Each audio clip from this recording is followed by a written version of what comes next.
దీనుడా,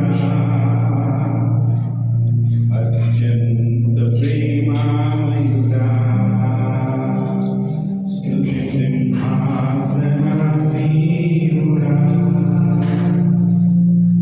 అత్యంత ప్రేమామయుడా, పరిశుద్ధుడా, పరిశుద్ధాత్ముడా, పరిశుద్ధుడా, పరిశుద్ధాత్ముడా, ఆరాధన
క్షణాలు దేవుని సన్నిధిలో మనం కనిపెట్టుకొని ఉన్నాం. గాడిదగా మన దేవుడు జవాబు దయచేవాడు ప్రార్థనకి. తుది మహిమ మీద సింహాసనం వేసుకొని కూర్చున్న దేవుడు మనకు హృదయాలు తెరిచి దేవుని ఆరాధించువారు ఆత్మతో సత్యంతో ఆరాధించారు. కొన్ని క్షణాలు మౌనంగా దేవుని ఆరాధించాలి. We'll take some time and worship.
ఇంతవరకు మీ యొక్క సన్నిధిని మా మధ్యలో ఉంచి మీ యొక్క ఆత్మ అభిషేకం మా మీద ఉంచినందుకు నీకు వందనాలు. ఇక్కడ చేరించిన మా అందరినీ నీ యొక్క బలమైన హస్తంతో తాకి బ్రష్ చేయమని ప్రార్థన చేస్తున్నాం. ఇక్కడ గడిపే సమయాన్ని మీరు తీర్చి ఆశీర్వదించి మా హృదయాలను తెరవండి. ఈ యొక్క వాక్యం కొరకు సిద్ధపరచుకొని యేసు నామమున ప్రార్థించి వేడుకుంటున్నాను. అందరం కలిసి చిన్న ప్రార్థన చేసుకొని వాక్యం ధ్యానిస్తున్నాం. సర్వశక్తుల సర్వాధికారి నిత్యుల తండ్రి సమాధానకర్త నీకే కృతజ్ఞతాస్తుతులు చెల్లిస్తున్నాం. ఇంతవరకు మా పట్ల మీరు చూపిన కృపను బట్టి మీరు చేసిన ప్రతి మేలు ప్రతి ఒక్కొక్కరి దేవా ప్రతి మరియు వాక్యం ధ్యానిస్తుండగా మాతో మీరు మాట్లాడండి. మా మనల్ని తీరండి.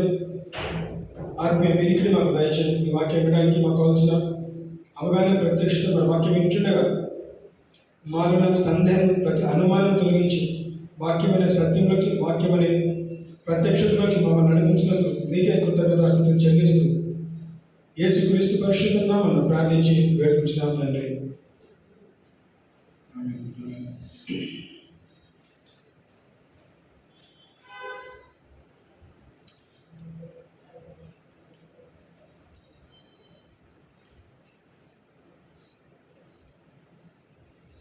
హల్లెలూయా.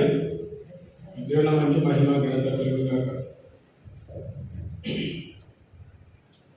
సరే వాక్యం ధ్యానిస్తుండగా మరి తీసుకున్న అంశము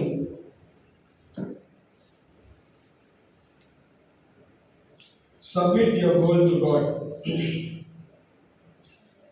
నీ గమ్యము దేవునికి సమర్పించుకో అన్న అంశాన్ని మనం ధ్యానిస్తాం. Submit your goal to God. Fine. So గమనిస్తే నాతో పాటు ఫిలిప్పీ 3వ అధ్యాయము 13-14 ఒకసారి మనము చదువుకుందాం.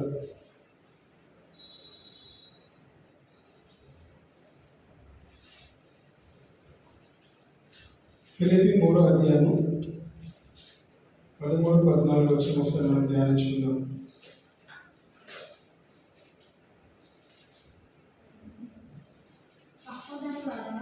నేను ఇదివరకే పట్టుకొని ఉన్నానని తలంచుకున్నాను.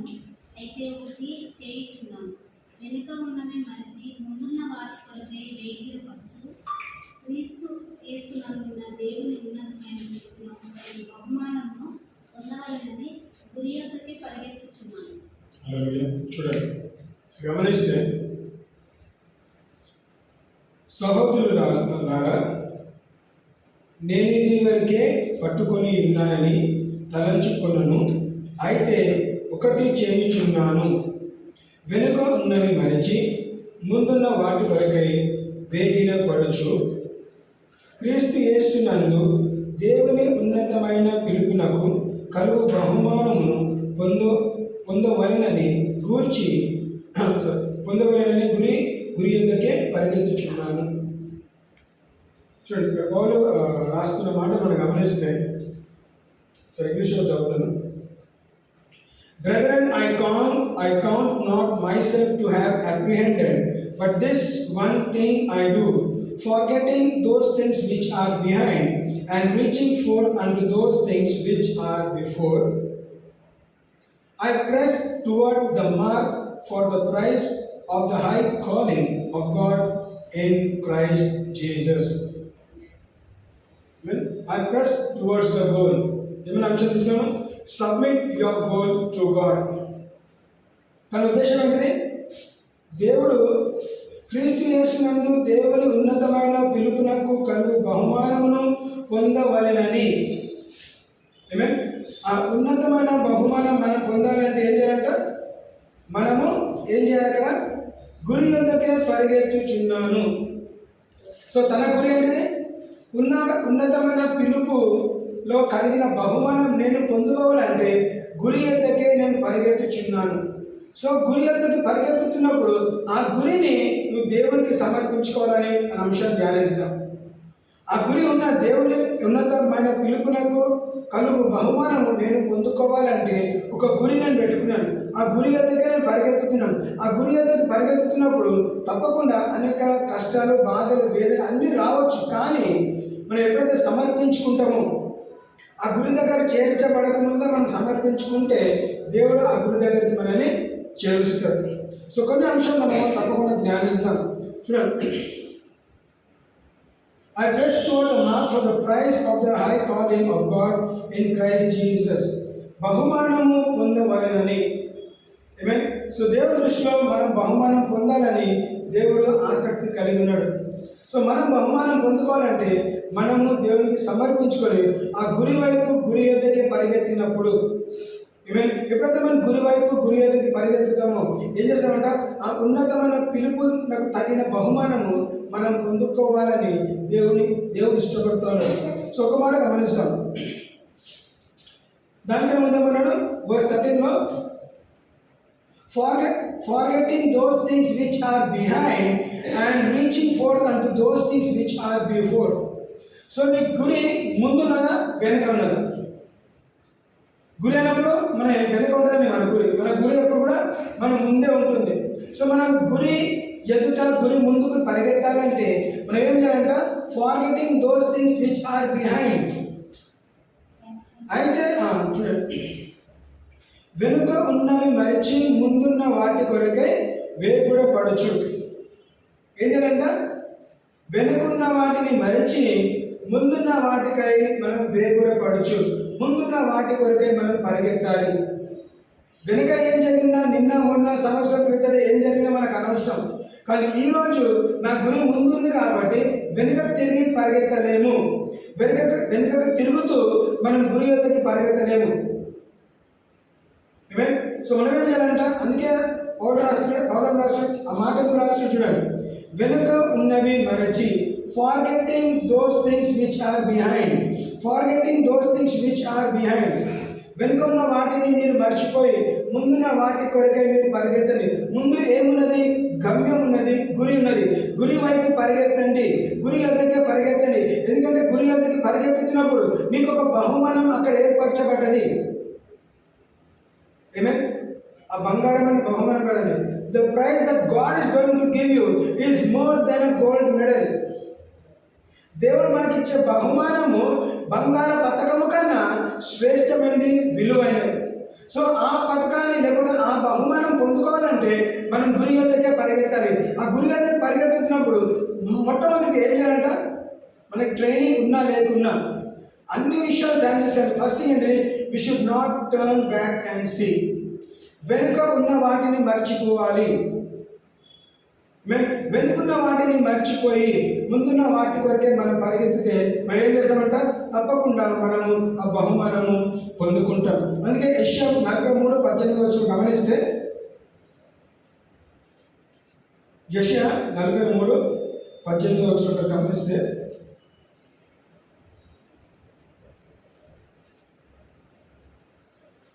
ఐజాయా 43:18.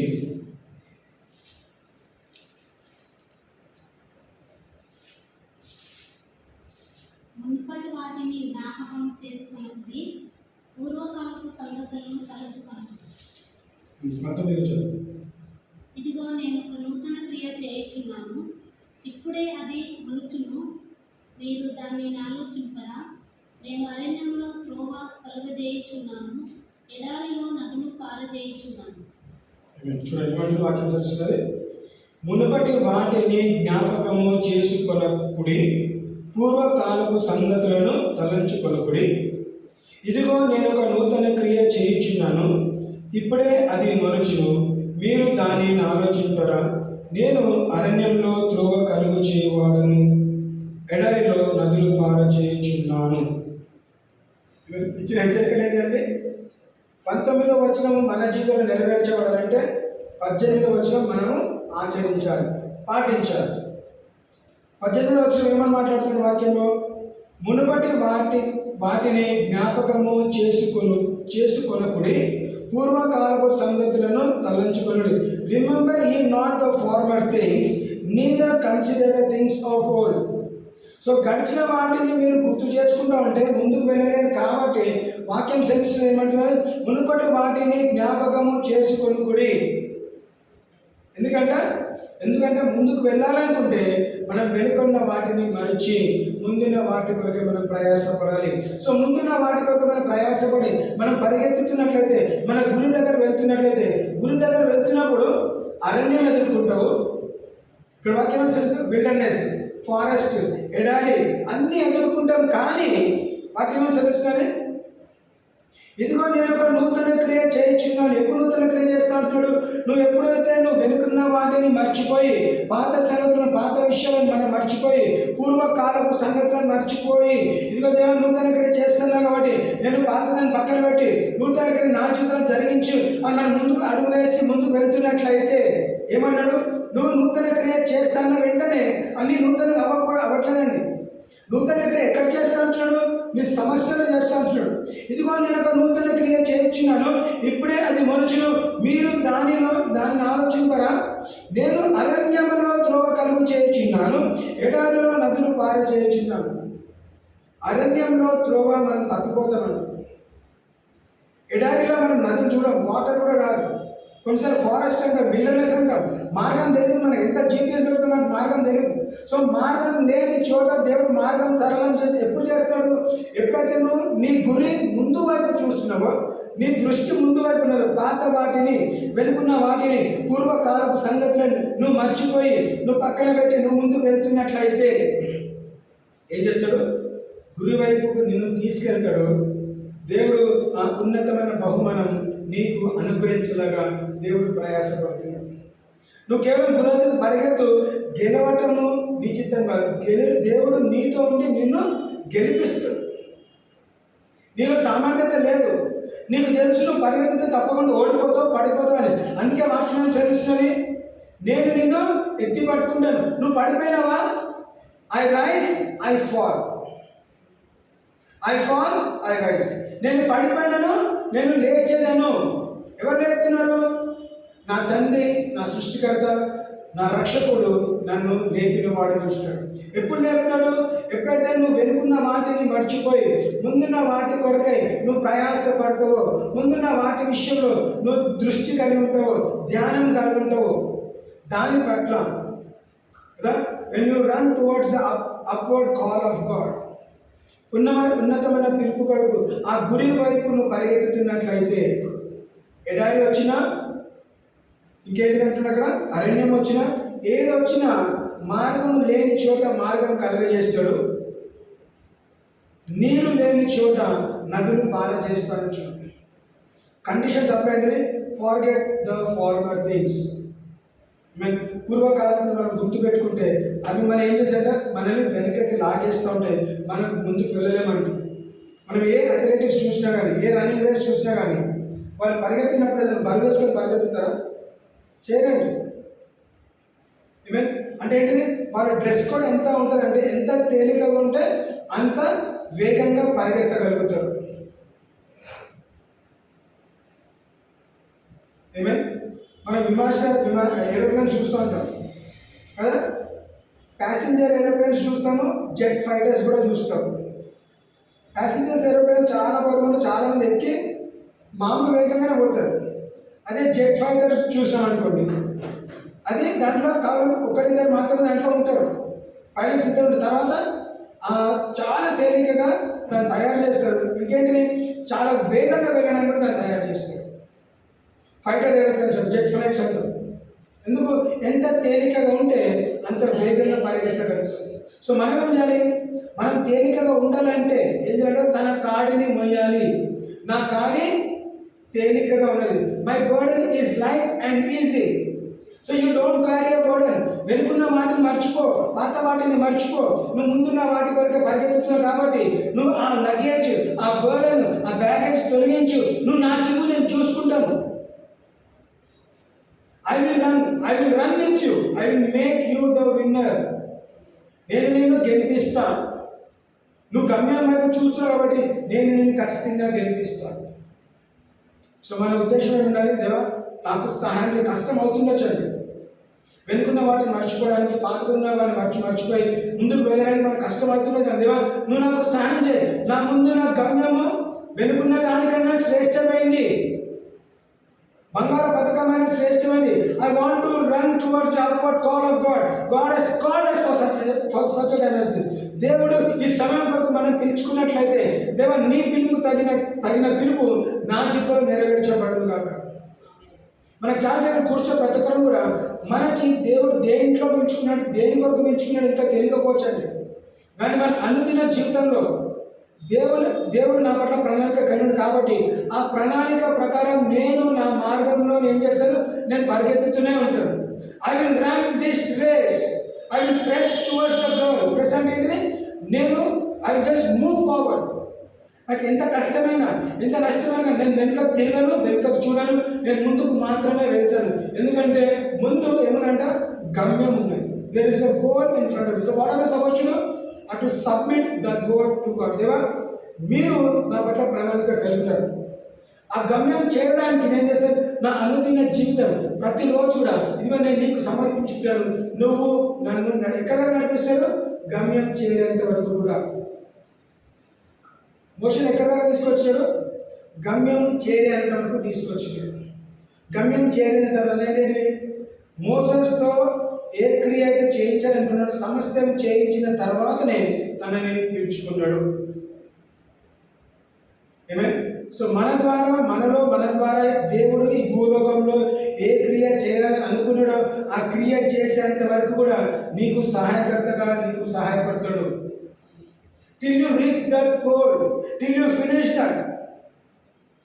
దేవుడు నియమాన్ని ఏర్పాటు చేసుకొని ఏం చేస్తాడ, ఓడని కట్టించినాడు, పశుపక్షులను కాపాడాడు, వాళ్ళ కుటుంబాన్ని కాపాడాడు.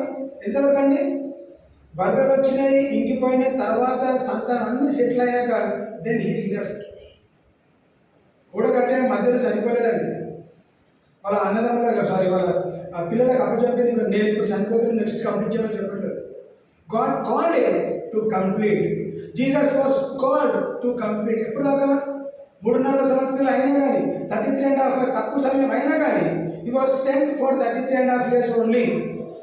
33.5 సంవత్సరాల వరకే పంపించారు కాబట్టి ఆ 33.5 సంవత్సరాల్లో పరిచయం చేసి ఏం చేశారు, అప్పగించిన తర్వాత it is finished. Unless until you say it is finished, it is not finished. నేను చాలాసార్లు మనం టెస్టిమనీస్ వింటూ ఉంటాం. ఈ రీసెంట్ టైమ్స్లో వృద్ధులు ఎవరైనా, నాకు తెలుస్తుందని నేను చనిపోతానని, చనిపోతున్నానని చెప్పి చనిపోయిన వాళ్ళు చాలామంది ఉన్నారు. ఎందుకంటే మనకు తెలిసింది, ఏమని తెలిసింది, నా పని అయిపోయింది, నేను ఇంకా ముగించుకుంటున్నాను, నాకు అప్పగించిన పని నేను చాలా సంపూర్ణ చేసుకున్నాను కాబట్టి ఇదిగో దేవుడు నన్ను పిలుచుకుంటున్నాడు. చాలాసార్లు ఫ్యామిలీస్కి చెప్పి చనిపోయిన పరిస్థితులు కూడా చాలాసార్లు విన్నాం. మనము ఆ స్థాయికి రావాలి. We should know that we are living. When you will know, when you finish that race. 100 meters తర్వాత ఇంకా ఎంత పరిగెత్తే నీకు అనవసరం అండి. 100 మీటర్స్ రన్నింగ్ రేస్లో 100 మీటర్స్ మాత్రమే పరిగెత్తాలి. కొన్ని అడుగులు పరిగెత్తినా పర్వాలేదు, కానీ ఇంక నేను గ్రౌండ్ మొత్తం తిరుగుతా అంటే నువ్వు తిరుగు అవసరం, కానీ 100 మీటర్స్లో లెక్కలోకి వస్తుంది. సో మన జీవితం దేవుని చేతిలో ఉంది కాబట్టి ఇప్పుడు ఏం చేయాలి? మనం సమర్పించుకున్నప్పుడు దేవుడు మనం దేని కొరకైతే పిలుచుకున్నాడో ఆ పిలుపు తగిన బహుమానం మనం తప్పకుండా పొందుకుంటాం. సో కొన్ని ఉదాహరణలు తీసుకుంటే యోసేపు జీవితం మనం గమనిస్తాం. యోసేపు యాకోబుకి వృద్ధాపంలో కన్న కొడుకు, రైట్? ఇక్కడ నుంచి ఎక్కువగా ప్రేమించే భార్య దగ్గర నుంచి సంతానాన్ని పొందుకున్నాడు. మరి ఆ యోసేపు తన జర్నీ ఎక్కడ స్టార్ట్ అయింది? రంగురంగుల చొక్కా దగ్గర స్టార్ట్ అయింది ఆయన జర్నీ. ఆ రంగురంగుల చొక్కా వేసుకున్నప్పుడు అరే అన్నదమ్ములు అందరూ కూడా చిన్నవాడే కదా, చాలా చూడండి వయసులో చాలా తేడా ఉందండి, డిఫరెన్స్ ఆఫ్ ఏజ్ ఉన్నది. యోసేపుకి మా రూబేని వీళ్ళందరూ తీసుకుంటే ఆ డిఫరెన్స్ ఆఫ్ ఏజ్లో మరి చిన్న కుమారుడు చిన్నోడు కదా, మరి ఎత్తుకొని ముద్దాడి పెంచుకొని ఆడుకోవాలి. కానీ మరి తండ్రి తప్పకుండా చిన్న కుమారుడు తప్పకుండా ప్రేమిస్తాడు. ఎక్కువగా ప్రేమిస్తున్నాడు అన్న ద్వేషము బాగా కోపం పెట్టుకొని ఏం చేస్తున్నాడు? మీరు నాశనం చేయాలనుకున్నారు. సో నాశనం చేయాలనుకున్న సమయంలో తనకేమొచ్చిందంట? తన ఒక కళ కన్నాడు. ఎప్పుడు కళ కన్నాడు? ఎప్పుడైతే తన మీద ఇంకా డ్రెస్ ఉందో అంటే రంగురంగుల చొక్కా వేసుకున్నప్పుడే ఆయన కళ కన్నాడు. కళలో ఏం చూపెట్టినాడు దేవుడు? అన్నదమ్ములు ఇంకా తల్లిదండ్రులు తనని మొక్కుతారు. ఆ కళ కన్న తర్వాత చూడ ఈ ఎగ్జాంపుల్ ఎందుకు చెప్తున్నానంటే మనకు తెలిసిన కథ భాగం కదా, ఎండ్ రిజల్ట్ ఏంటో మనకు తెలుసు. చివరికి యోసేపు జీవితంలో ఏం జరిగిందో మనకు తెలుసు. ఇక్కడ క్రమంగా 2 నిమిషాలు తన గురించి మాట్లాడుకుందాం. సో మొట్టమొదటిగా రంగుల చొక్కా కారణంగా తండ్రి ప్రేమించిన కారణంగా ఇక్కడ ద్వేషం ఎక్కడ స్టార్ట్ అయింది? కుటుంబంలోనే ద్వేషం స్టార్ట్ అయింది. అన్నదమ్ములు ద్వేషించడం స్టార్ట్ చేస్తారు. ఎందుకు? తండ్రి చిన్న కుమారుని ఎక్కువగా ప్రేమిస్తాడు కాబట్టి. సో యోసేపు తన జీవితంలో ఏమైనా కోపం పెట్టుకున్నాడు? ఏం పెట్టుకోలేదు. ఒక కళ కన్నాడు, కళ తెలిసింది. కళని ఏం చేశాడంటే అన్నదమ్ములతో పంచుకున్నాడు, ఫ్యామిలీతో పంచుకున్నాడు. సో పంచుకున్న తర్వాత కొన్ని రోజుల తర్వాత ఏమైంది? ఎప్పుడైతే ఆయన అన్నదమ్ములు వెతుక్కుంటా ఒక భోజనం ఇవ్వడానికి వెళ్ళినాడో, తమ్ముడేమో మంచి చేయడానికి వచ్చినాడు. అన్నను చూసినప్పుడు వీని హతమారుస్తాం అనుకున్నారు, చంపేస్తాం అనుకున్నారు. ఎందుకు? కేవలము తండ్రి తనని ప్రేమించిన కారణంగా సొంత అన్నలు చంపడానికి ప్రయత్నం చేస్తున్నారు.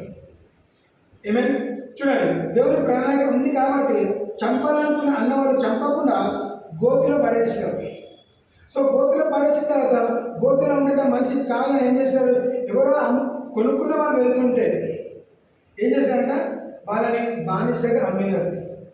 సో బానిసగా అమ్మిన తర్వాత ఏ దేశానికి వెళ్ళాడు? ఐగుప్తు దేశానికి వెళ్ళినాడు. సో ఐగుప్తు దేశం ఏ విధంగా వెళ్ళాడు? ఒక కుమారుడుగా వెళ్ళాడు, ఒక దాసుడుగా వెళ్ళినాడు. దాసుడుగా వెళ్ళినప్పుడు అన్నవాళ్ళని గొడవపడ్డా, కొట్లాడా, అన్నం దగ్గర నుంచి పరిగెత్తి వెళ్ళిపోవచ్చు. అన్నవాళ్ళు ఏం చేస్తున్నారో అన్నీ సహించి బహుశా మనసులో ప్రార్థన చేసుకుంటున్నాము, దేవుడు నాకు సహాయం చేయి, నేనేం తప్పు చేయలేదు కదా, మా నాన్న పంపిస్తేనే వచ్చినా కదా, మా నాన్న నాకు చొక్కా కొనిచ్చాడు, మా నాన్న నన్ను ప్రేమిస్తున్నాడు, అన్నదమ్ములు నన్ను ఎందుకు ద్వేషిస్తున్నావు నాకు తెలియదు కదా, నేనేం తప్పు చేసినాను, కళ నువ్వే ఇచ్చినావు, కేవలం కళ పంచుకున్నాను అంతే. ఆ కళ భావం కూడా తనకు తెలియదండి, కేవలం కళ పంచుకోవడమే ఆయన చేస్తే తప్పు. క్రమక్రమంగా ఇంటి నుంచి బయటకు వచ్చినాడు, అన్నని చంపాలనుకున్నారు, గోతులో పారేసినారు, గోతులో నుంచి అమ్మేసినారు. అమ్మిన తర్వాత 44 ఇంటికి వెళ్ళినాడు, ఒక పనివాడిగా దాసుడుగా ఉన్నాడు. ఈవెన్ ధనికుడు కొడుకు యాకోబుని, ఆయన ధనికుడు, God has blessed him immensely. అత్యధికంగా ఆశ్రయించబడిన యాకోబు కుమారుడు యోసేపు ఎక్కడికి వచ్చినాడు? ఐగుప్తు దేశంలో అమ్మబడి ఏం పనిచేస్తున్నాడు? ఒక బానిసగా పనిచేస్తున్నాడు, ఒక సర్వెంట్గా పనిచేస్తున్నాడు. సర్వెంట్గా పనిచేసినా కానీ, సేవకుడైనా దాసుడైనా కానీ దేవుడు యోసేపు ద్వారా ఏ గృహంలో అయితే పనిచేస్తున్నాడో ఆ గృహాన్ని దేవుడు ఆశీర్వదించారు. ఆ గృహం కూడా అనుభవించడండి. 44 చెప్తున్నాడు, because of you I can see. నీవు వచ్చిన తర్వాత, చాలాసార్లు బిఫోర్ ఆఫ్టర్ పిక్చర్స్ మనం చూస్తూ ఉంటాం. నేను రక్షింపబడక ముందు, రక్షింపబడిన తర్వాత. సో 44 ఏమన్నాడు? నువ్వు రాకముందు మా ఇల్లు ఈ విధంగా ఉన్నది, నువ్వు వచ్చిన తర్వాత ఇదిగో మేము ఈ అభివృద్ధి చూసినాము. ఆయన సాక్ష్యం చెప్తున్నాడు. కాబట్టి ఏం చేశాడంట? భార్యని తప్ప ఇంట్లో ఉన్న సమస్తము తాళం చేతి ఎవరి చేతికి ఇచ్చినాడు? యోసేపు చేతికి ఇచ్చినాడు. You are the ruler of this house other than my wife. అన్ని సమర్పించుకున్న తర్వాత మరి భార్య తప్పుడు నిందలు మోసిన తర్వాత తనని చెరసాలలో వేసినాడు. చెరసాలలో వేసిన తర్వాత చెరసాలలో కూడా దేవుని కృపను బట్టి దేవుని దయ పొందుకునేవాడుగా he found favour in the sight of the prisoner అని వాక్యం చదువుతున్నాడు. ఆ దేవుని కటాక్షం తను పొందుకున్నవాడిగా ఉన్నాడు కాబట్టి ఏమైందంట, ఆయన అక్కడ ప్రిజనర్కి లీడర్గా ఏర్పరచుకున్నాడు. He had the keys of the prison. He was a leader in the prison. ఆ ఉన్న సంవత్సరాలను కూడా ఏం చేశాడు? దేవుని కటాక్షం, దేవుని కృప తన పైన ఉంది కాబట్టి తనని బయటికి తీసుకొని రావాలంటే ఏదైనా ఒక క్రియ తప్పకుండా చేయాలి. చూడండి, ఈయన మార్గం అంతట్లో కూడా దేవుని దృష్టి ఏమున్నది? దేవుని దృష్టిలో యోసేపు ఐగుప్తికి ప్రధానమంత్రి అయినది దేవుడికి తెలుసు, యోసేపుకి తెలియదు. కానీ దేవుడు ఆ గమ్యాన్ని చేర్చాలంటే యోసేపు ఏం చేయాలి? పరిగెత్తుతూనే ఉండాలి. తన గమ్యం ఏంటిది? తను చూసిన కళ ఏంటిది? సూర్యచంద్రులు నక్షత్రాలు అన్నీ కూడా నాకు సాగిలపడ్డాయి. బహుశా అదే దర్శనం చూస్తున్నాడు. తన సెల్ఫ్గా చూస్తున్నప్పుడు నేను ఎగ్జాంపుల్ అనుకుందాం, నేను ఎందుకు 44 ఇంట్లో ఉన్నాను? కారణం ఏంటిది? ఏం తప్పు చేసినా కదా? చొక్కా వేసుకోవడం తప్ప, కళలు కనడం తప్ప. కళలు కన్న తర్వాత నేను కేవలం అన్నవాళ్ళకి చెప్పినాను, ఓహో ఇక్కడ నుంచి స్టార్ట్ అయింది, సో కళ కారణంగా నేను ఇక్కడ ఉన్నాను కాబట్టి నేను కళను మర్చిపోవద్దు. సో కన్న కళ ప్రతిరోజు ఏం చేస్తాడు? నెమరు వేస్తున్నాడు, గుర్తు చేసుకుంటున్నాడు. ఎందుకు? ఒకరోజు అది నెరవేర్చబడుతుంది. సో తన గమ్యం ఏంటిది? ఆ కళ నెరవేర్చబడటం గమ్యము. సో గమ్యం వెళ్తున్న మార్గంలో ఏమున్నాయంటే ఎడారులు ఉన్నాయి, అరణ్యములు ఉన్నాయి. ఒక ధనికుడు కొడుకు బాగా చూడండి, వాళ్ళ ఇంట్లో బహుశా పని వాళ్ళు చాలా మంది ఉన్నారు, తనకి పని చేసి పెట్టే వాళ్ళు ఉన్నారు. కానీ ఈరోజు తన పని చేసి ఆయన యజమానికి పని చేస్తున్నాడు. అలాంటి పరిస్థితి అయినా కానీ నమ్మకంగా ఉన్నాడండి, నమ్మకంగా చేసుకుంటూ వెళ్ళాడు కాబట్టి కళ ద్వారానే చెరసాల నుంచి బయటికి రాగలిగినాడు. ఏమని పిలిచారు? Is a interpreter of dreams. కళల భాగము చెప్పే వ్యక్తిగా ఆయన గ్రహించినాడు. ఇప్పుడు ఆయన బానిస కాదు, ఆయన సేవకుడు కాదు, కళలు చెప్పే ఎవరైనా జ్ఞానవంతుడు. He has the wisdom, he has the spirit of God inside him, he has the wisdom of God, he can interpret dreams. So చెరసాలు ఉన్న వాడిని మంచిగా స్నానం చేయించి, మంచిగా షేవ్ చేసి, మంచి కటింగ్ చేసి, మంచి బట్టలు వేసి రాజు దగ్గర తీసుకొచ్చారు. రాజుకి కళ భావం చెప్పిన తర్వాత ఇప్పుడు ఏమైందంటే హెచ్చింపబడ్డాడు. ఏం చేశాడంట? దేవుడు తన గమ్యానికి చేర్చుకోవాలంటే ఏం చేయాలంటే ఈ శ్రవణ గుండా ఖచ్చితంగా వెళ్ళాల్సిందే. ఆ రోజు యోసేపు, ఈరోజు మనం ఏం లేకుండా మనం పరిగెత్తలేమండి. రన్నింగ్ రేస్లో హర్డిల్స్ అని అంటాం. ఒక 3 ఫీట్కి 4 ఫీట్కి కొన్ని హర్డిల్స్ ఉంటా ఉంటాయి, కొన్ని అడుగులకి 10 మీటర్లకి ఒక హర్డిల్ పెడతాం. దాన్ని ఏం చేయాలంటే పరిగెత్తాలి, 2 అడుగులు వేయాలి, దాటాలి, 2 అడుగులు వేయాలి, దాటాలి. అది దాటుకుంటూ గెలిచేవాడు గెలిచినట్టు. కొంతమంది పడిపోయిన పరిస్థితులు ఉండే, పడిపోయినా కానీ లేచి పరిగెత్తి గెలిచే వాళ్ళు కూడా ఉన్నారండి. నేను పడిపోయాను కాబట్టి నువ్వు పడిపోతే ఓడిపోయిన వాడివి కాదు. Just because you fail you will not lose that match. పడిపోయినా కాబట్టి నేను ఓడిపోయిన వాడిని కాదు. You are not a loser just because you fall. పడిపోయినప్పుడు లేచి పరిగెత్తిన వాడే గెలుస్తాడు. యోసేపుని దేవుడు ప్రతి విషయం అంటే ఇంటి నుంచి బయటకు వచ్చినప్పటి నుంచి తన తల్లిదండ్రులు, కుటుంబ సభ్యులందరూ తిరిగి కలిసేంత వరకు కూడా తనకి తోడు నీడగానే ఉన్నాడు. హెచ్చింపబడిన తర్వాత అన్నదమ్ములను కలిసినాడు. కలిసినప్పుడు ఏం చేయాలి? మంచి ఆపర్చునిటీ. ఏంటి ఆపర్చునిటీ? వీరు నా దగ్గరకు వచ్చినారు కాబట్టి వీరు నాకు చేసిన తప్పుకి నేను 100% ఏం చేయాలంటే బదులా తీసుకోవాలి. ఏంటి బదులా? నేను తప్పకుండా వారిని నేను నా రాజ్యానికి వచ్చిన కాబట్టి నేను వాళ్ళని ఫస్ట్ తనకున్న అధికారం ఏంటంటే వాళ్ళని చంపొచ్చు కూడా, అన్నలందరినీ కూడా చంపొచ్చు, చెరసాలలో వచ్చి ఇంకేమైనా చేయొచ్చు.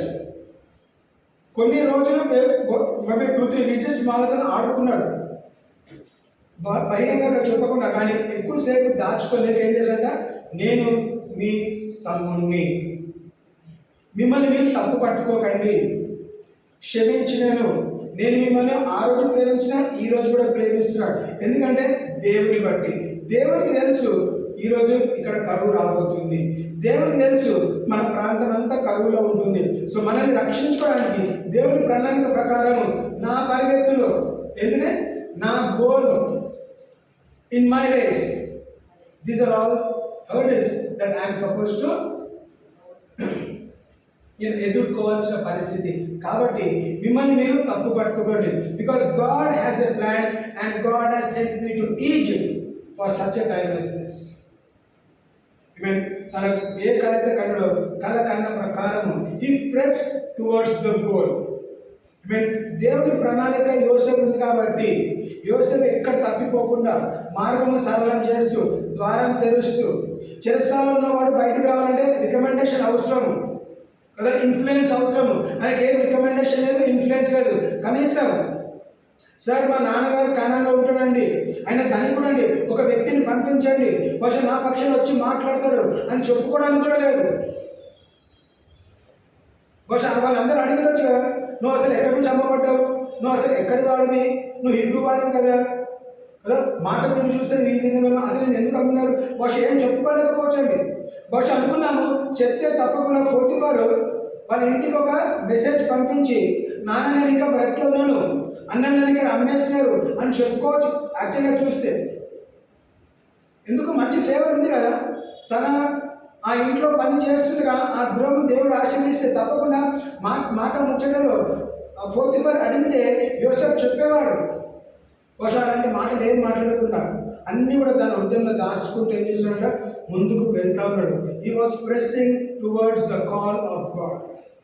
దేవుడి పిలుపు ఏంటిది? మొదటి రోజు యోసేపు కన్న వెంటనే యాకోబు చెప్పలేదు ఐగుప్తుకి ప్రధానమంత్రి అవుతాడని చెప్పలేదండి. యోసేపు కూడా తెలియదు, ఏదో ఒక బ్లూ ప్రింట్ లాగా ఒక కళ మాత్రమే ఇచ్చింది అంతే. దేవుడు కలక్రమం ఏం చేశాడు, తనని హెచ్చించి మార్గము సరళం చేస్తూ వచ్చాడు. క్రికెట్ పార్స్ వంకర్ టింకర్ మార్గంను దేవుడు సరళం చేస్తూ వచ్చినాడు. మధ్యదారిలో వదిలేయలేదండి, నీ బతుకులు వదిలేయలేదు. ఆ రోజు నుంచి తన చివరి రోజు వరకు తన చెయ్యి పట్టుకొని నడిపించిన దేవుడు. ఆ రోజు దేవుడు యోసేపుతో ఉంటే గాడ్ ఈజ్ విత్ మీ అని మనం చెప్పగలగాలి. వాక్యం రాగలదు, God was with Joseph, God was with John Ezra అని చెప్పగలిగారు. అంటే లాస్ట్ ఏమని చూసాము, దేవుల్లో నా ధైర్యము. దేవుల్లో నా ధైర్యం అంటే దేవుడు నన్ను ఎన్నడూ విడువడు ఎడబాడు అనే ధైర్యం మనం కలిగి ఉంటే, my confidence is in God that God will not leave me not forsake me no matter what. ఏది ఏమైనా నన్ను నా దేవుడు విడిచిపెట్టాడు, నా చెయ్యి విడిచిపెట్టాడు. ఎందుకు? నేను గమ్యం చేర్చేంత వరకు కూడా మార్గము సరళం చేయడానికి నా దేవుడు నాతో నడిపిస్తున్నాడు. దేవుడు తప్పకుండా ఘనమైన కార్యము చేసేవాడు. ఇంకో ఉదాహరణ గమనిస్తే, మరి మోషే వ్యక్తిగతంగా తీసుకుంటే మోషే పట్ల దేవుడు ప్రణాళిక కలుగుతున్నాడు. మోషే పట్ల దేవుడు ప్రణాళిక ఏంటిది? ఇస్రాయేల్ ప్రజల్ని ఐగుప్తు దేశం నుంచి విడిపించడానికి దేవుడు ఎప్పుడు ఏర్పాటు చేస్తున్నాడు? తల్లి గర్భంలో రూపింపబడక ముందే ఏర్పాటు చేస్తున్నాడు. కానీ తల్లి గర్భంలో రూపింపబడక ముందే అపవాది ఏం చేస్తున్నాడు? 2 సంవత్సరాల కిందట లేదా మగవారందరినీ కూడా, అంటే హిబ్రూవులు అయితే ఎవరైతే ఇశ్రాయేలు ప్రజలు ఎవరైతే మరి పిల్లల్ని కంటున్నారో మగవాళ్ళు అయితే చంపేయాలి, ఆడవాళ్ళు బ్రతకాలి. మోషే మోషే పుట్టక ముందే ఆ హెచ్చరిక వచ్చింది. కానీ మోషే తల్లి ఏం చేసింది? దేవుని భయం కలిగిన స్త్రీ కాబట్టి, యాకోబేదు దేవుని భయం కలిగిన స్త్రీ కాబట్టి ఏం చేసిందంట? సంతానాన్ని చంపుకోలేదు. ఎవరి మాట యాక్చువల్గా అయితే రాజు చెప్పిన మాట ఏంటిది? కొడుకుల కంటే చంపేయాలి, కుమార్తెల కంటే బ్రతికించాలి. మరి కుమారుని కన్న తర్వాత మరి స్త్రీ ఏం చేయాలి? యాక్చువల్గా చంపాలి, కానీ చంపకుండా ఏం చేసింది? దాచిపెట్టింది. ఎంతకాలం దాచిపెట్టింది? తనతో ఎంతకాలం అయితే దాచిపెట్టగలుగుతుందో అంతకాలం దాచిపెట్టింది. తర్వాత when she couldn't hide him, ఇంకా దాచిపెట్టలేని సమయం వచ్చినప్పుడు ఏం చేసిందంట? ఒక చిన్న ఒక బాస్కెట్, ఒక బుట్ట కొట్టి ఏం చేసిందంట, నదిలో వదిలేసింది. సో మోషే జర్నీ ఎక్కడ నుంచి స్టార్ట్ అయింది? నదిలో నుంచి స్టార్ట్ అయింది. నదిలో కొట్టుకుపోవాల్సిన వ్యక్తి కొట్టుకుపోకుండా ఎక్కడికి వచ్చినాడంట? నదిలో అక్కడ వెళ్తున్నాడు, బుట్టలో వెళ్తా ఉన్నాడు. ఎవరికి కనబడ్డాడు? ఫరో కుమార్తె కనబడ్డాడు. దేవునికి తెలుసు, అదే వేరే ఫరో కుటుంబానికి కనిపిస్తే తప్పకుండా వానికి ప్రైజ్ రావాలి కాబట్టి వాడు ఏం చేసేవాడు? ఇదిగో రాజా, ఈ హిబ్రీ కుమారుడు నాకు బుట్టలో దొరికినాడు, నువ్వు మగవాడిని చంపేమన్నావు కదా, ఇదిగో నేను తీసుకొచ్చిన నమ్మకంగా ఇవి చంపేసి ఏమైంది? ఆ ఐగుప్తు వాడికి బహుమానం వచ్చేది. కానీ దేవుడు ఏం చేస్తాడు? వేరే వారు ఎవరి చేతిలో పడకుండా ఫరో కుమార్తె చేతిలోనే పడేలాగా చేస్తాడు. ఫరో కుమార్తె చేతిలో పడిన తర్వాత ఇప్పుడు ఏం చేసింది? ఆ కుమార్తె దగ్గరికి మిరియం ఏం చేసింది? నేను ఒక శ్రవణి నర్సుని తీసుకొస్తా. ఎవరా నర్సు? మోషే వాళ్ళ తల్లినే తీసుకెళ్ళినాడు. ఆ జాగ్రత్తకున్న ధన్యత ఏంటిది? తన కన్న కొడుకుని పెంచే ధన్యత అఫీషియల్గా పెయిడ్ అనమాట. She was paid to raise her children. తన కుమారుని పెంచడానికి రాజు చేశాడు, తనకి డబ్బు ఇచ్చినాడు. ఒక సేవకురాలుగా, ఒక సేవకులాగా, నర్స్ లాగా తనను పెంచాడు. అక్కడ అయిపోయిన తర్వాత క్రమక్రమంగా ఎదుగుతుండగా తనకు కావాల్సిన జ్ఞానము సంపాదించడం, చదువు నేర్చుకున్నాడు. అన్ని విషయాలు అంటే ఈజిప్షియన్స్లో ఉన్న తెలివితేటలు అన్నీ కూడా మరి మోషే అక్కడ సంపాదించడం జరిగింది. ఎప్పుడైతే వాళ్ళు ఇస్రాయేల్ ప్రజలు గొడవ పడుతున్నారో, గొడవలను జోక్యం చేసి ఏం చేశాడంట? ఐగుప్తులు ఇద్దరు కొట్లాడుతున్నప్పుడు ఒకరిని చంపేస్తాడు. చంపేసిన తర్వాత ఇప్పుడు ఏమైంది? భయం స్టార్ట్ అయింది. ఈ బికేమ్ మర్డరర్, హంతకుడుగా ఉన్నాడు. ఆ హంతకుడు ఏం చేశాడు? తనలో భయం ఉంది కాబట్టి ఎక్కడ ఫారోకి నాకు తెలిస్తే, నా విషయం ఫారోకి తెలిస్తే, ఐగుప్తి వాడిని చంపినని తెలిస్తే నన్ను చంపేస్తాడు కాబట్టి అక్కడి నుంచి పరిగెత్తి వెళ్ళిపోయాడు. ఇంకా అంతటితో సమాప్తమైన కాలదండి. కొంతకాలం అయిన తర్వాత దేవుడు మళ్ళా తనను దర్శించి, 40 సంవత్సరాల తర్వాత దేవుడు దర్శించి, తన వయసు పెరిగిన తర్వాత దేవుడు దర్శించి తన ప్రణాళిక చెప్తాడు. నేను నిన్ను ఏర్పాటు చేస్తాడు, నీ ద్వారా ఇశ్రాయేల్ ప్రజల్ని నేను ఐగుప్తు దేశం నుంచి బయటికి తీసుకొని వస్తాను. I want to bring them out. ఎందుకు? అబ్రాహాంతో చెప్పిన వాక్యం ఏంటిది? 400 సంవత్సరాలు వాళ్ళు బానిసత్వంలో ఉంటారు. మరి మోషే పుట్టినప్పుడు ఇంకా 400 సంవత్సరాలు అయినా కాలేదు. ఇంకా 310 years 320 yearsలోనే ఉన్నారు వాళ్ళు. 400 years కంప్లీట్ అవ్వాలి. 430 సంవత్సరాల తర్వాత బయటపడ్డారు. సో అప్పుడు మోషే ఎన్ని సంవత్సరాలు? 83 సంవత్సరాలు వచ్చినాయి. సో ఇంకా టైం రాలేదు కాబట్టి 400 years అంటే 320 పంపించి చేసి తప్పు ఉన్నది. గాడ్ అట్లా చేసేవాడు కాదు. 400 years అంటే 400 శ్రమను తప్పకుండా వెళ్ళాల్సిందే. 400 సంవత్సరాలు శ్రమ పొందిన తర్వాత ఇశ్రాయేల్ ప్రజల్లో దేవుడు ఒక డెలివరర్ని, ఒక విమోచకుడిని రేస్ చేసి తగిన సమయంలో పంపించి ఇశ్రాయేల్ ప్రజల్ని ఐగుప్తు దేశం నుంచి, బానిసత్వం నుంచి విడిపించినాడు. కానీ మోషే ఏం చేశాడంటే ఫ్రీగా ఉన్నాడు, ఏం లేడు. ఆయన పుట్టినప్పటి నుంచి సొంత తల్లి, సొంత ఇంట్లో పెరగని పరిస్థితి. ఎంతకాలం పెరుగుంటాడు? బహుశా సంవత్సరం పెరుగుంటాడు అంతే. నడక వచ్చినంత వరకు, మాటలు వచ్చినంత వరకు బహుశా తల్లి పెంచి ఉంటుంది. తర్వాత ఫెరో వాళ్ళ కుమార్తె పెంచింది. ఫెరో ఇంట్లో పెరిగినాడు, ఫ్యామిలీకి దూరంగా. మరి ఇశ్రాయేల్ ప్రజలతో పెరిగినాడు లేదు. ఆ 40 సంవత్సరాలు ఒక హంతకుడుగా వేరే దేశానికి వెళ్ళినాడు. అక్కడ వెళ్ళిన తర్వాత తెలిసిన వాళ్ళు ఎవరు లేరు, తెలిసిన వాళ్ళు భార్య, మామ, పిల్లలు, వాళ్ళు మాత్రమే. మరి దేవుడు మళ్ళీ దర్శించి ఏం చేశాడు? నువ్వు మళ్ళీ యూటర్న్ తీసుకొని ఎక్కడికి వెళ్ళాలంట? You go to your place. నువ్వు ఏ భయంతో పరిగెత్తుకుంటూ వచ్చావో, ఒక హంతకుడుగా పరిగెత్తుకుంటూ వచ్చావో, నువ్వు అదే ప్రాంతానికి, అదే దేశానికి ఏం చేయాలంట? నువ్వు నీ ద్వారా అనేక గొప్ప అద్భుత కార్యాలు చేయబోతున్నాడు. నీ ద్వారా ఇశ్రాయేల్ ప్రజల్ని, లక్షలాది మంది ఇశ్రాయేల్ ప్రజల్ని వాళ్ళని నేను విడిపించబోతున్నాడు. నువ్వు నాకేం చేయాలి? కేవలం నాతో సహకరించు. Everything I will do, but you just obey. So మోషే జీవితంలో గమ్యం చేర్చుకోవాలంటే, ఆ గమ్యానికి వెళ్ళాలంటే he should press towards the goal. ఏంటంటే మోషే తన జీవితాన్ని దేవుడికి సమర్పించుకుంటేనే submit your goal to God. మోషే తన జీవితము దేవునికి సమర్పించుకుంటే ఆ గమ్యానికి చేర్చబడి, ఈ గమ్యం ఏంటిది? ఇశ్రాయేల్ ప్రజలకి విడిపించే విమోచకుడుగా ఉండాలి. He should be a deliverer for the children of Israel. ఎట్లా అయింది? when he submitted to God. ఎంతకాలం అండి? ఇంకా 40 సంవత్సరాలు దేవునికి సమర్పించుకొని చెప్పింది ప్రతి ఒక్కటి చెప్పుకుంటా చెప్పింది చేస్తూ వచ్చారు కాబట్టి diligently obey the voice of the Lord your God. నమ్మకంగా క్రమంగా మాట వింటూ తన కష్టమైన నేను పోనని చెప్పినాక కూడా తన చేత కాకపోయినా కానీ 120 సంవత్సరాలు వచ్చినప్పటికీ కూడా వయసు పెరిగే కొద్దీ, వృద్ధాప్యం పెరిగే కొద్దీ దేవుడు తనకు నూతన బలం ఇస్తూ, తనకు కావాల్సిన ఓపిక సహనం ఇస్తూ, ఎంతమంది వ్యతిరేకించి మాట్లాడినా, ఎంత కొనిగినా, ఎంత సరిగినా మోషని నిలబెట్టి మోషన్ ద్వారా అద్భుతాలు సూచక క్రియలు చేసి ఇక్కడ తీసుకొచ్చాడు, ఎర్ర సముద్రం దాటేంత వరకు తీసుకొచ్చాడు. దేవుని ప్రణాళిక సంపూర్ణంగా నెరవేర్చేంత వరకు కూడా దేవుడు మోషని విడిచిపెట్టలేదు, మోషే దేవుడిని విడిచిపెట్టలేదు. ఇశ్రాయేలు ప్రజలు లక్షలాది మంది ఒకవైపు, మోషే ఒక్కడే ఒకవైపు అయినాడు. ఆయనను దేవుడు మోషేతోనే ఉన్నాడు.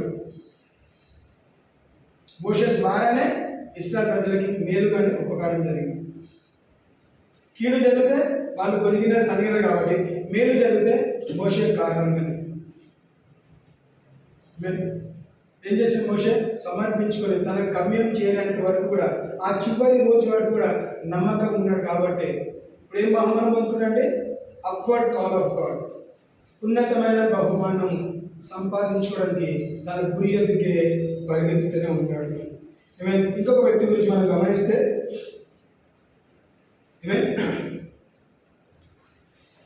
మరి కీర్తనకారుడు దావీదు గురించి మనం మాట్లాడుకుంటే, మరి దావీదు జర్నీ ఎక్కడ స్టార్ట్ అయింది కదా? గొర్రెల కాపరిగా స్టార్ట్ అయ్యాడు. ఇంట్లో చిన్న కుమారుడు, చివరి కుమారుడు మరి గొర్రెల కాపరిగా స్టార్ట్ అయినాడు. ఆ గొర్రెల కాపరిగా ఉన్నప్పుడే దేవుడు చేశాడట, దేవుడు తనని రాజుగా అభిషేకించాడు. రాజుగా అభిషేకించే వెంటనే సింహాసనంలో కూర్చోలేదండి. సో సింహాసనం అనేది ఒక గమ్యం ఉన్నట్లయితే సింహాసనానికి చేరుకోక ముందు అనేక శ్రమల గుండా వెళ్తున్నాడు. మరి గొర్రెల కాపరి ఉన్నప్పుడు, నమ్మకంగా పనిచేసినప్పుడు ఎలుగుబంటి వచ్చింది, సింహం వచ్చింది దొంగలించడానికి. అయ్యో దేవాన్ని ఇప్పుడు ఏం చేయాలి? మరి నా గొర్రెలు దొంగలించకపోతే మరి మా నాన్నకి నేను లెక్క అప్పచెప్పాడు కదా. ఇక నేను 100 గొర్రెలు తీసుకొచ్చినాను, ఇంటికి 99 గొర్రెలతో వెళ్తే నన్ను ఒప్పుకోడు. సింహం వచ్చింది దొంగలించింది అని చెప్పినా కానీ నన్ను నమ్మడు. ఎందుకంటే ఏమంటాడు? నువ్వు ఎక్కడో ఆడుతూ ఉన్నావు, గొర్రెలకు పక్కన పెట్టి నువ్వు ఎక్కడో ఆడుకోవడానికి వెళ్ళినావు, నువ్వు అసలు పట్టించుకోవట్లేదు, నీకు అప్పగించిన పని లేదు, నీకు శ్రద్ధ లేదు అని మన నాన్న నన్ను ఏం చేస్తాడు? తిడతాడు, కొడతాడు. కాబట్టి ఏం చేయాలి దేవా? ఆ సమయంలో దేవుడు తనకి సహాయం చేసి సింహాన్ని, ఎలుగుబంటిని కూడా దావీదుకు అప్పచెప్పినాడు. తన గొర్రెలని, తన మందని కాపాడుకునే స్వభావము, ఆ హృదయము, ఆలోచన చిన్న వయసు నుంచే తనకు వచ్చిందండి. అందుకే ఆ మార్గంలో ఏం చేశాడంట? కొద్ది రోజులు అయిన వెంటనే ఎక్కడికి వెళ్ళాడు? ఎప్పుడైతే ఫిలిష్తీయులు గొలియాతుతో యుద్ధం చేయడానికి పరిస్థితులు ఉన్నప్పుడు వాళ్ళ దగ్గర వెళ్ళినప్పుడు ఎవరు చూశారు? ఇశ్రాయేలు ప్రజలందరూ 40 రోజుల నుంచి చూస్తూనే ఉన్నారు. ఒక్కడికి ఏంటంటే రోషం లేదు, నేను వెళ్ళి కొట్లాడుతానని. రాజుకు లేదు, సైన్యానికి లేదు. మరి చిన్న కుమారుడు యవనస్తుడు వెళ్ళి ఎప్పుడైతే గొలియాతు చూసాడో భయం రాలేదండి. గొలియాతు చెప్పిన మాటలు విన్న తర్వాత తనకు రోషం ముట్టుకుంటూ వచ్చింది. ఏమని అన్నాడు? సున్నతి లేనివాడు వీడు ఫిలిష్తీయుడు ఎవడు నా దేవుని దూషించడానికి? మరి 40 రోజుల నుంచి వీళ్ళు మాట్లాడుతుంటే వీళ్ళందరూ వింటూనే ఉన్నారు. ఎవరు వింటున్నారు? ఇశ్రాయేలు ప్రజలు, సైన్యం వింటున్నారు. రాజు వింటున్నాడు. ఒక్కడికి పౌరుషం లేదు. సరే వెళ్తే కొట్లాడితే గెలిచిన లేకపోలేదు, కనీసం వెళ్దామని ఒక్కడు కూడా అడుగు వేయలేదండి. ఆ పరిస్థితిలో మరి దావీదు ఏం చేస్తాడు? నా దేవుని దూషించాడు కాబట్టి వీడు బ్రతకడానికి వీలు లేదు. ఏమని గుర్తొచ్చింది? నేను సింహాన్ని, ఎలుగుబంటిని చంపిన వ్యక్తిని. ఆ రోజు నాకు దేవుడు తోడున్నాడు, ఈ రోజు నాకు దేవుడు తోడు ఉంటాడు. అందరు అక్కడ అన్నదమ్ములు ఏం చేస్తారు? నువ్వు ఎందుకు ఇక్కడికి వచ్చినావురా? నీకు చెప్పిన పని ఏంటి? నువ్వు చేసే పని ఏంటి? నువ్వు మందను వదిలేసి వచ్చినావు కదా, నువ్వు ఎవరికో పని అప్పచెప్పి వచ్చినావు, ఇక్కడ చూడడానికి వచ్చినావు అంట. అన్నవాళ్ళు ఏమన్నారు, ఇక్కడ యుద్ధం ఎట్లయితుందో చూడడానికి వచ్చినావంట. కానీ వచ్చిన రీజన్ ఏంటిది? టిఫిన్ బాక్స్ తీసుకొని వచ్చినాడు. యోసేపు లాగానే అన్న వాళ్ళకి భోజనం ఇవ్వమని నాన్న పంపిస్తే వచ్చినాడు. ఇక్కడ దావీదు కూడా అదే ఉద్దేశంతో వచ్చాడు. మరి ఎట్లున్నారో పోయి క్షేమం తెలుసుకొని రా, న్యూస్ తీసుకొని రా. అన్న వాళ్ళు ఎట్లున్నారు, యుద్ధం చేసి బాగా కష్టపడి ఉంటారు, భోజనం లేదు, ఏం లేదు, బహుశా ఈ పిండి వంటలు ఇవన్నీ తీసుకొని వెళ్ళి వాళ్ళకి మంచి భోజనం పెట్టిరా, యుద్ధం ఉందనేమో అని నాన్న పంపిస్తే ఇక్కడ వచ్చినాక చూస్తే సీన్ మొత్తం వేరే ఉంది. అందరు హాయిగా ఎవరు టెంట్లో వాడు కూర్చున్నారు కదా, కొనగట్లేదు, సంగట్లేదు, తింటున్నారు, పడుకుంటారు, లేచారు, వాళ్ళు చెప్పిన మాటలన్నీ వింటూ ఉన్నారు. రోషం లేదు, ఏం లేదు, పౌరుషం లేదు. నేను దావీదు వచ్చిన తర్వాత కనుక్కున్న తర్వాత, లేదు, this is not right. What is not right? ఆడు గొలియాతు నా దేవుణ్ణి దూషించడము కరెక్ట్ కాదు, నేను ఒప్పుకోను. మీరు ఒప్పుకోకపోయినా నేను మాత్రం ఒప్పుకోను. ఆ సంభాషణ దగ్గర వెళ్ళింది, రాజు వరకు వెళ్ళింది. రాజు వెళ్ళిన తర్వాత రాజు ఏమన్నాడు, బాబు సరే నువ్వు గొడవపడతాను, కానీ నువ్వు ఆర్ జస్ట్ యూత్, నువ్వు కుర్రవాడివే, ఇంకా చిన్నవాడివే, నువ్వు గొడవ పడలేవు, యుద్ధం చేయలేవు. ఆయనేమో గొలియాతు అంత పెద్ద ఆయన, అంత వీరుడు, is a champion, but you are just a lad. అంటే నువ్వు యవనస్తుడికి మాత్రమే, చిన్న పిల్లవాడికి మాత్రమే, నువ్వేం చేయలేవు. కానీ సౌలు ఇప్పుడు ఏం చేస్తాడు, ఆయన టెస్టిమనీ చెప్తున్నాడు, ఓ రాజా, ఇది నా పరిస్థితి, నేను నా వ్యక్తిత్వం ఏంటిది, నా ప్రొఫెషన్ ఏంటిది, ఐఎమ్ ఏ షెపర్డ్ బాయ్, నేను గొర్రెల కాపర్ని, నేను ప్రతిరోజు వెళ్తాను వస్తాను, గొర్రెల్ని కాస్తున్నప్పుడు ఇదిగో ఒకసారి సింహం వచ్చింది, నేను సింహాన్ని ఏం చేశాను, నేను దాన్ని దాన్ని చంపేస్తాను. అదేవిధంగా ఎలుగుబంటిని చంపినాను, 2 సార్లు నేను కాపాడుకోగలిగినాడు.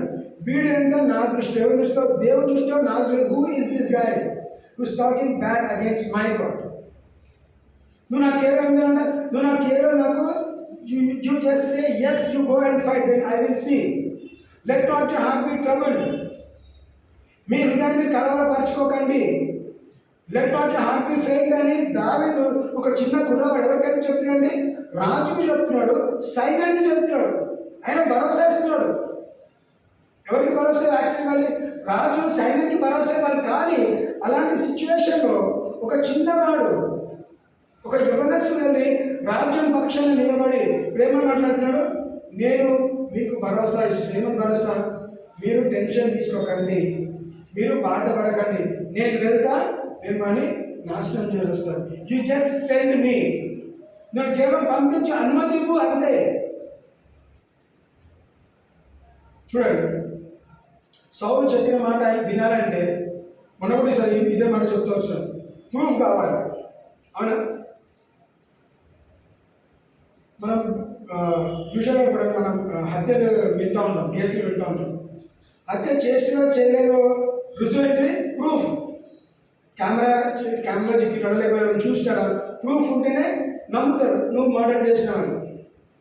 మరి దావీదు సింహం చంపినా, ఎలుగుబంటి చంపినా అని ప్రూఫ్ ఎవరు లేదండి, కేవలం ఎక్స్పీరియన్స్ చెప్పుకుంటున్నాడు. మరి సౌలు రాజుగా ఉండి నమ్మాలా, నమ్మొద్దా? సహజంగా చూస్తే నమ్మొద్దు. ఎందుకు? దావీదు సైజ్ ఏమో ఇంత ఉన్నాడు, సింహం సైజ్ అంత, ఎలుగుబంటి సైజ్ అంత పెద్దగా ఉన్నది. నువ్వు ఏ విధంగా చంపగలుగుతావు? కొన్ని బాణంతో చంపినావా? కాదండి. కర్రతో చంప కాదు, నా చేతులతో చంపిన, బేర్ హ్యాండ్స్. ఇంకా పేరుతున్నాడు అంటాం కదా, మన భాషలో అదే కదా. మాకు ఇంకా పేరు చాలా పేరుతాను, ఇక ఇక్కడ కూర్చొని అందరిని నమ్ముతూ ఉంటాం అని అనుకోవచ్చు, ఏదైనా చేస్తాం. కానీ దేవుడు ఆ సంభాషణలో జోక్యం చేస్తున్నాడు కాబట్టి ఏం చేశాడంట, సౌలు నమ్మే పరిస్థితి. ఎంత ఖచ్చితంగా దాని చూడంటే, ఓ రాజా నువ్వు భయపడకు, నేను ఈ పరిస్థితి ఉన్నప్పుడు దేవుడు నాకు విజయం ఇస్తాడు, అదే దేవుడు ఈరోజు మనకు విజయం ఇస్తాడు, నువ్వు కేవలం నమ్ము. ఎట్లా ఓడిపోయినావు కదా, నువ్వు యుద్ధం చేయకుండా ఓడిపోయినావు. సో కనీసం ఒక ట్రై చేస్తాం, ప్రయత్నం చేస్తాం. ఈ ట్రై సక్సెస్గానే ఉంటుంది, ఫెయిల్యూర్ ఉండదు. ఎందుకంటే నేను నా సొంత శక్తుల పైన వెళ్ళట్లేదు, నేను నా దేవుడితో పాటు వెళ్తాను. We are going both together. The Lord of hosts is his name. He will come and he will fight the battle. యుద్ధం యెహోవాదే, ఆయన చేస్తాడు. నువ్వు కేవలం నాకు అనుమతించు, నా ద్వారా నీకు యుద్ధం గెలిపిస్తాడు. తన గమ్యం ఏంటిది? రాజు కావడానికి ఒక గొర్రెల కాపర్ని, ఇది ఒక స్టెప్ మాత్రమే. గొలియాత్ని చంపినాడు. గొలియాత్ని చంపిన తర్వాత ఏమిటంట, ఆయనకి గుర్తింపు వచ్చింది. ఎలాంటి గుర్తింపు? సౌలు 1000 మందిని చంపాను, దావీదు 10,000 మందిని చంపాడు. ఇప్పుడు ఏమైంది? ఒకటే షాట్కి ఆయన ఎలివేషన్ వచ్చింది. ఒకే ఒక దెబ్బ, ఒక రాయితో ఒక వ్యక్తిని చంపిన తర్వాత 10,000 మందిని చంపినట్టు, ఒక వ్యక్తిని చంపితే 10,000 మందిని చంపినట్టు హెచ్చించినారు. And David kill 10,000 people. ఆ మాట తర్వాత ఎప్పుడేమైందండి? ఏ రాజు అయితే ప్రేమించారో ఆ రాజు ద్వేషించడం స్టార్ట్ అయింది. ఎందుకు ద్వేషిస్తున్నాడు? అందరూ దావీదుని హెచ్చిస్తున్నాడు, నా సింహాసనానికి ఎసరు పెట్టినాడు. ఇప్పుడు నన్ను తిప్పేస్తారు రాజు నుంచి, మరి దావీదు రాజు చేస్తారు కాబట్టి అయ్యో నా సీట్ని నేను కాపాడుకోవాలి. కాపాడుకోవాలంటే ఏం చేయాలి? వీడు బ్రతుకుకోవడానికి వీల్లేదు. ఎవరు బ్రతుకుండదు? దావీదు బ్రతుకుండదు. సో క్రమక్రమం ఏమవుతున్నది? దావీదు బ్రతికిన కాలం అంతా కూడా సౌలు నుంచి అపాయం ఉంది కాబట్టి పరిగెత్తుతూనే ఉన్నాడు. సౌలుకి మేలు చేసిన కీడు చేయడం మానుకోవట్లేదని ఎన్నోసార్లు అనేక ఇన్స్టెన్సెస్లో దావీదు చేతికి సౌలు అప్పగించబడినా కానీ తను ఏం చేస్తాడు? దావీదు ఏం నేర్చుకున్నాడు? నేను అభిషేకించబడిన వ్యక్తి పైన నేను చేయి చావను. I will not stretch my hand against the anointed. He learn that. చిన్న వయసులోనే ఆ మాట నేర్చుకున్నా కాబట్టి ఎన్నిసార్లు తన అవకాశం వచ్చినా చంపకుండా వదిలేస్తాడు. ఎందుకు? దేవుడు చూసుకుంటాడు. సో ఆ దేవుడిని ఎప్పుడైతే నమ్ముకొని ముందుకు వెళ్తా ఉన్నాడో, అనేక శ్రమల గుండా వెళ్ళిన సొంత కుటుంబ సభ్యులే, సొంత కుమారులు కుమార్తె ఏం చేశారు? తన వ్యతిరేకకు వచ్చాడు, అబ్షలోమును చంపడానికి ప్రయత్నం చేస్తున్నాడు. అన్నదమ్ములే, ఆ కుటుంబ సభ్యులే, కొడుకులే తండ్రిని చంపడానికి ప్లాన్ చేస్తున్నారు. కానీ దేవుని భయం వాళ్ళలో ఉంది కాబట్టి, దేవుడు తనతో ఉన్నాడు కాబట్టి వృద్ధాప్యం వరకు దేవుడు కాపాడుతున్నాడు. ఏ ఒక్క యుద్ధం కూడా ఓడిపోకుండా, ప్రతి యుద్ధంలో కూడా దేవుడికి తెలుసు నేను ఇక్కడ యుద్ధంలో 100% గెలుస్తాను. కానీ ఏ యుద్ధానికి వెళ్ళినా ప్రతి యుద్ధానికి ప్రేయర్ చేసుకుని వెళ్ళినాడు, దేవుని అడిగే వెళ్ళినాడు. నేను నిన్న గెలిచిన కదా, ఈరోజు కూడా గెలుస్తాను చెప్పాడు. అందుకే దగ్గర చెప్పినాను, వెనుకున్న వాటిని మర్చిపో. వెనుక ఎగ్జాంపుల్ అనుకుందాం, ఉన్న 40 సంవత్సరాలు ఎన్ని యుద్ధాలు చేస్తున్నాడు. ప్రతి అనుకుందాం ఒక 30 వార్స్ ఓడిపోకుండా అన్ని గెలుస్తున్నాడు. మరి 31st వార్స్ అంటే నేను 30 సార్లు గెలిచా కదా, ఈ 31 సార్లు గెలుస్తా అని వెళ్ళలేదండి. ఆ 31 సార్లు కూడా ప్రార్థన చేసి వెళ్ళినాడు, 40 సార్లు కూడా ప్రార్థన చేసి వెళ్ళినాడు. నిన్న వదిలేస్తాడు, ముందున్న వాటికి ఏం చేస్తున్నాడు? ఈ press towards the upward call of God. Press towards the goal. ముందుకే వెళ్తా ఉన్నాడు, ముందుకే వెళ్తున్నాడు కాబట్టి ప్రతి యుద్ధము గెలిచాడు, కుటుంబం పైన గెలవగలిగినాడు. దేవుని ప్రణాళిక తన జీవితంలో నెరవేర్చబడ్డది.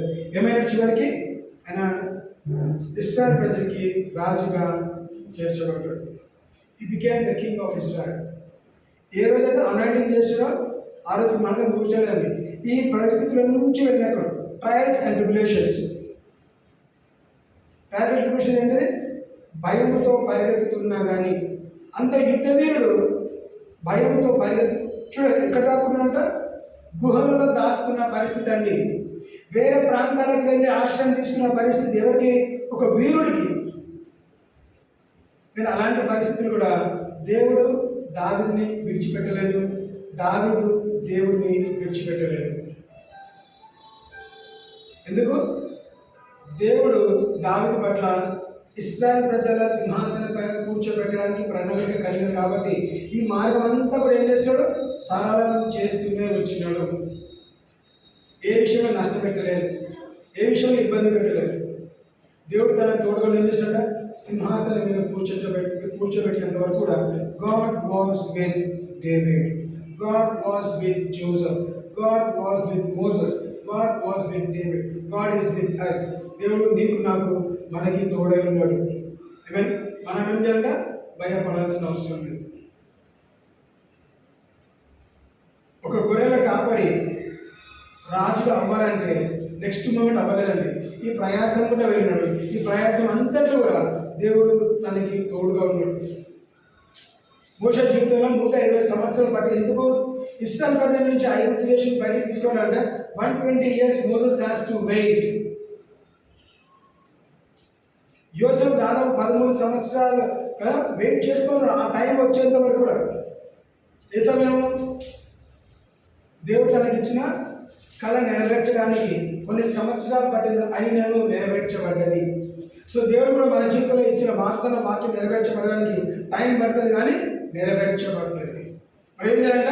గురి వైపుకే పరిగెత్తాలి. Submit your goal to God. నీ గమ్యము దేవునికి సమర్పించుకో. దేవుని మార్గం సరళం చేశాడు. ఎడారిలో నదులు పారజేసేవాడు, అరణ్యంలో మార్గము కలుగజేయవాడు ఆయననే. సో నేను దేవుల్లో నా ధైర్యము, నా గమ్యానికి చేరేంత వరకు కూడా నన్ను విడిచిపెట్టాడు. ఏమే 2 కొరింథీ 11వ అధ్యాయం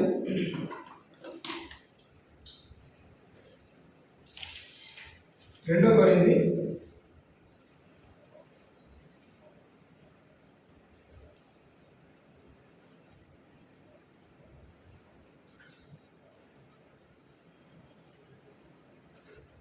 23వ వచనం మనం గమనిస్తాం.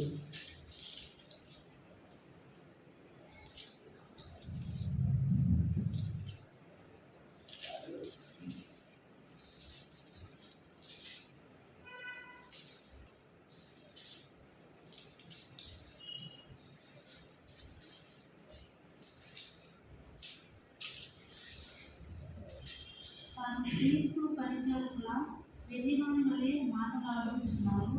నేను మరి ఎక్కువగా క్రీస్తు పరిచారకులను మరి విశేషంగా ప్రయాసపడింది. మరి అనేక పర్యాయములు చెరసాలలో ఉంటుంది, అపరిమితమైన దెబ్బలు తింటుంది, అనేక మార్లు ప్రాణాపాయంలో ఉంటుంది.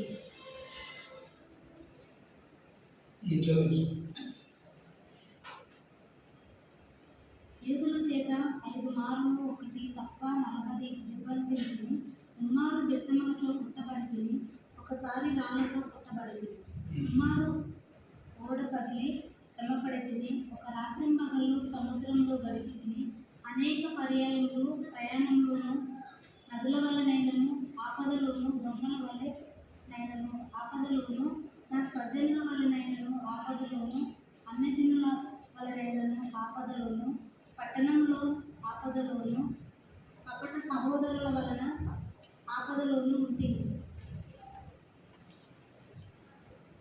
27 చదువు. 27-28 వచ్చారు. కష్టములతోనూ తరచుగా జాగురణములతోనూ ఆకలి దప్పులతోనూ తరచుగా ఉపవాసములతోనూ చలితోనూ దిగంబరత్వంతోనూ ఉంటుంది. ఇంకను చెప్పవలసినవి అనేకములు ఉన్నవి. ఇవినూ కాక సంగములన్నిటిని గూర్చి చింతయు కలదు. ఈ భారము దినదినమును నాకు కలుగుచున్నది. చాలు చూడండి, చదివిన వాక్య భాగంలో ఏమని గమనించాము? పౌలు వెళ్ళిన ప్రతి శ్రమ గురించి రాశాడండి. పౌలు లైఫ్ ఈజీ ఉందా? ఈజీగా లేదు. దేవుడు తనని పరిచర్య కొరకు పిలుచుకున్నాడు. పిలిచిన తర్వాత ఈజీ జాబ్ ఉందా? ఈజీ జాబ్ కాదండి. శ్రమల గుండా వెళ్తున్నాడు, కష్టం గుండా వెళ్తున్నాడు. ఆ శ్రమలలో దేవుడు ఏం చేశాడు? తనకి సహాయం ఉన్నాడు. చూడండి, ఒకసారి నేను చదువుతాను. మళ్ళీ Are the ministers of Christ? I speak as a fool. I am more in labors, more abundant, in stripes above measure, in prisons more frequent, in deaths often. Of the Jews 5 times received a 40 stripes, save one. Thrice was I beaten with rods, once was a stone, thrice I suffered shipwreck, a night and a day I have been in the deep. In journeys often, in perils of waters, in perils of robbers, in perils by mine own countrymen, in perils by the heathen, in perils in the city, in perils in the wilderness, in perils in the sea, in perils among false brethren, in weariness and painfulness, in watchings often, in hunger and thirst, fasting often, in cold and nakedness. Beside those things that are without, that which cometh upon me daily, the care of the churches. ఇన్ని వెళ్తున్నాడు. వ్యక్తిగతంగా ఈశ్వరుడు భాషలో అన్ని కూడా వెళ్ళకపోవచ్చండి. కానీ ఇక్కడ ఏమన్నాడు? తనకున్న భారం ఏంటిది? క్రీస్తు సంఘం పట్లున్న భారము. The zeal of the lord. క్రీస్తు సంఘం పట్లున్న భారము. ఈ వెనుకున్న వాటి అన్నీ కూడా గుర్తు చేసుకున్నా కానీ ఏం చేసింది? ఎందుకు ముందుకు వెళ్తున్నాడు? క్రీస్తు సంఘం పట్లున్న భారము తనని ముందుకు తీసుకెళ్తా ఉన్నది. అందుకే పౌలు రాయగలుగుతాడు, I press towards the upward call of God. మునుప ఉన్న వాటిని మరిచి, వెనుకున్న వాటిని మరిచి, మునుపటి వాటిని మరిచి ముందున్న వాటి వరకే నేను పరిగెత్తుచున్నాను. I'm pressing towards the upward call of God. God has called me to seek and say that which was Lord. God has called me as a preacher, as an apostle, so I should go and preach. నేను సర్వలోకానికి వెళ్ళి సర్వ సృష్టికి సువార్త ప్రకటించాలి. దేవుడు నాకు ఇచ్చిన హెచ్చరిక బట్టి నేను వెళ్తాను, చేస్తాను. ఎన్నిసార్లు కొట్టినా, ఎన్నిసార్లు తిన్నా, 5 సార్లు కొరడా దెబ్బలు తిన్నాడు, చెరసాల వేసినాడు, రాడ్లతో కొట్టినాడు, గాయపరిచినాడు. నాకెందుకు నైనా ఇన్నిసార్లు? ఒక్కసారి అనుకుంటాడు, ప్రతిసారి దెబ్బలు తినాలి, ప్రతిసారి నన్ను కొడుతున్నారు, ప్రతిసారి అవమానం ఎందుకు నాకు? బహుశా నా టెంట్ పని అయితే చేసుకుంటాను కదా, నా మినిస్ట్రీ నాకు ఉన్నది, నా జాబ్ నాకు, నా బిజినెస్ నాకు ఉంది, ఈ టెంట్లు చేసుకుంటూ బతికేస్తాను కదా, నాకెందుకు ఈలోని, నాకెందుకు ఈ పరీక్ష అనుకోవట్లేదు. దేవుని సంఘం పట్ల భారం ఏంటంట? ఆయనని ముందుకు నెడుతూ ఉన్నది. సో నిజంగా మనకి ఆ భారం ఉంటే మనం గమ్యం చేరేందుకు కూడా దేవుడు మనం విడిచిపెట్టాడు. ముందున్న వాటి వరకే మనం పరిగెత్తాలి, వెనుకున్న వాటిని మనము మరవాలి. ఎందుకు? దేవుడు నూతన క్రియేట్ చేయడానికి ఆశపడుతున్నాడు. సో మనం ఈ సంవత్సరం ఇంకా ఆరంభంలో ఉన్నామండి, 2 నెలలు ఉంచాము. ముందున్న సంవత్సరం అంతా కూడా మనం గమ్యం చేర్చబడాలంటే, దేవా నా ముందున్న గమ్యం మీరు ఎదిగినవారు. ఇప్పుడు పౌలు ఏం చేయాలండి? పౌలు దేవుడు చెప్పిన మాటకి సహకరిస్తున్నాడు కాబట్టి పౌలు ఈ మాటను రాయగలడు. పౌలు మనం గుర్తు చేసుకొని తన ఇచ్చిన మాటని, ఇచ్చిన వాక్యాన్ని మనం ధ్యానించి మనము బలపరచబడుతున్నాం. దేవుడు పౌలుతో అంటే మనతో కూడా ఉంటాడు. పౌలు శ్రమలు గుండా వెళ్తే మనం కూడా వెళ్తాం. పౌలు ఒక్కడికే శ్రమలు కాదు, మనం కూడా పౌలు లాగా శ్రమలు గుండా వెళ్తాము. శ్రమలు గుండా వెళ్తున్నప్పుడు నేను ఏం చేయాలంట? శ్రమలు గుండా వెళ్తున్నావు కాబట్టి నువ్వు అక్కడ వదిలేయద్దు, నువ్వు పడిపోతావు, నువ్వు లేవు, నువ్వు ముందుకు వెళ్ళు, అంతే, వెనుకకి చూడకు.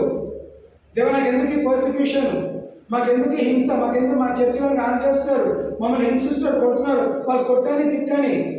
రీసెంట్గా ఒక న్యూస్ వచ్చింది, ఏం చేస్తారంట? ఆడవాళ్ళని పాడు చేస్తారంట, చంపేస్తారంట, సంఘాలను ఆడు చేస్తారంట.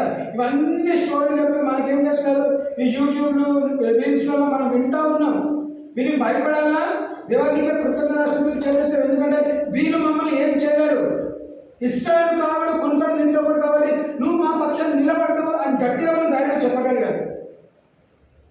ప్రార్థన చేస్తాము, నిలబడతాము. పర్సిక్యూషన్ అయినా కానీ శ్రమల గుండా వెళ్ళాల్సిన పరిస్థితి. నేను శ్రమల గుండా వెళ్తాను, ఎందుకంటే నా గమ్యం చేర్చుకోవాలంటే శ్రమల గుండానే వెళ్ళాలి. శ్రమలు లేకుండా నేను గమ్యాన్ని చేర్చుకోలేను, నా బహుమానం నేను పొందుకోలేను. ఉన్నతమైన పిలుపునకు కలుగు బహుమానం పొందుకోవాలంటే శ్రమ గుండా వెళ్ళాలి. శ్రమ గుండా వెళ్తున్నప్పుడు నువ్వు పడిపోతావు, లేస్తావు, పరిగెత్తుతావు. నువ్వు అక్కడే ఉండిపోవు, నువ్వు అక్కడే కృంగిపోవు. You will fall, you will rise and you will move forward. Don't go back. మునుపటి వాటిని మర్చిపో, ఇంకెంతకాలం వదిలేసే.